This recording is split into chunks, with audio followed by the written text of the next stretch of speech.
Ayan po, nagluto po ang aking kapatid ng pork steak. Yan. Yan po ang ano niya.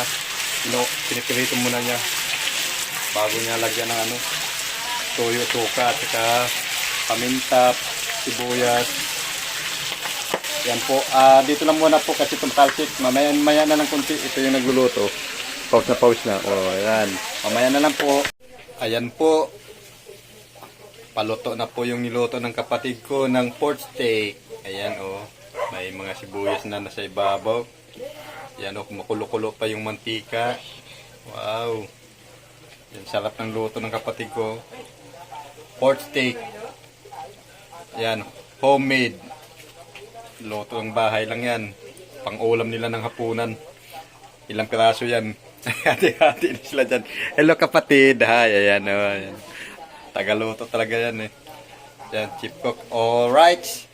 Yan mga kababay at hanggang dito na natin video. Binidyohan ko lang po yung niluto ng kapatid ko ng pork steak.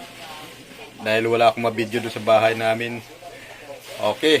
Good evening po. Maraming salamat at God bless all. Yan ang luto ng aking kapatid, pork steak. Pork steak. Yan. Bye-bye. Okay.